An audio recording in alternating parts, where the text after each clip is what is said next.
Scene 3, take 1. Stolen from Bubba. I'm just saying. Like you said that I could do that this time. You did say well, you know what, and then man? you just grabbed it. Like you didn't even give me the opportunity. Oh, and then, you know, and then you fucked it up. I kind of forgot I said that. I may not have said that, though. Could we rewind the footage, please? Could we get it up on the screen? Yeah. All right, well, it's not working right now, so we're going to have to it. debate this later. But So next up, we're gonna recap the Tommy Chong experience that we had. This is the biggest, honestly, this is the biggest bummer for me. And like, not only the interview, because like the interview is amazing. Thank you. I listened to it. You guys absolutely slayed it. Thank you so much. But the story of how this interview happened is just like, it's so legendary. It's like one of those legendary people when he just showed up there. Oh yeah, fucking incredible. Just boop over the wall, and it was like Chong, like the character of Chong. So how we kind of got involved with these dudes is when I was working with Clint Young over at MMJ Cannabis, we did a Tommy Chong event at McMaster University, and we met him kind of briefly. We sponsored it, I should say we did it, and we kind of snuck our way in there, and there's a black market thing, and the university would not be stoked about that. But we got away with it, and he was super, super nice, and that's where we met Paris. And so Paris being Tommy Chong's son, and he kind of manages a bunch of it. I don't know how much, but a lot of the day-to-day. And so I messaged Paris trying to get him on the show because I thought it would be really interesting to have Tommy Chong's kid. Right? Like that would be a fucking, I'd still like to do that interview. And he's like a surfer, super chill, and he fucks off all the time, but I guess he doesn't really like the attention. And so then it was kind of vague. And I'm like, we would be crazy if we didn't ask for your dad too. Yeah. And so it kind of got vague there. And then we were like, I don't know if this is going to happen. And we had told the High Times guys that it was. We told Capetta, and we're like, we haven't heard from anybody. Right? And we're like, and you're like, do you think Tommy Chong's coming? We're sitting around the house smoking weed. It's just me and F. I remember. You know, and we're like, we don't know. And then like, we talked to our friend John Capetta, who was later on the show too, in this session. But, and I'm like, we don't know what's happening. He's like, that's kind of the way it goes. You just don't know if it's going to show up.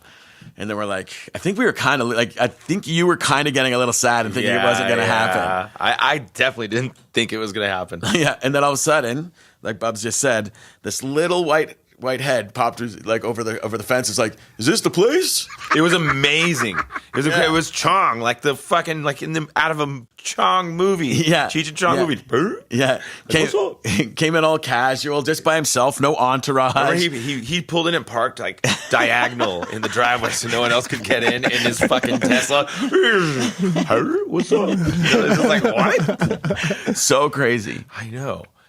And they came in and they smoked bongs with us for a bit, just a little bit. It was cool. And he's like, hey, did somebody got a little nip of a bong or something? Remember he said something like that? Yeah. And then we smoked weed with him. And then, you know, it's kind of a blur because it's so fucking crazy because he's so iconic. Like he's an actual fucking icon. Not just a weed icon, but like comedy icon, human music icon. Just an icon. It's pretty rad. It's pretty remarkable. Canadian legend too, no? Yeah, originally Canadian, and we found out on that. I think Alberta, Edmonton was where he was born, and then moved to Vancouver. I always thought he was in Vancouver, and I like that he dove deep into his music career. Yeah, me too.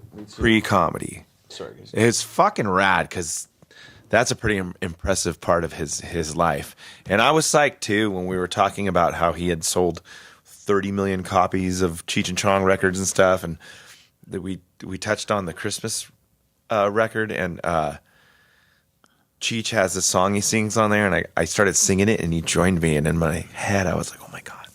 And like you kept singing it along with me, so I sang it out. It was really cool to see. I mean, there were so many cool things about that conversation because when he found out we were musicians musicians, it like there was. That's why it ended up, I think, becoming like a two-parter because and he just started. It was just talking about touring and jamming and so many relatable things.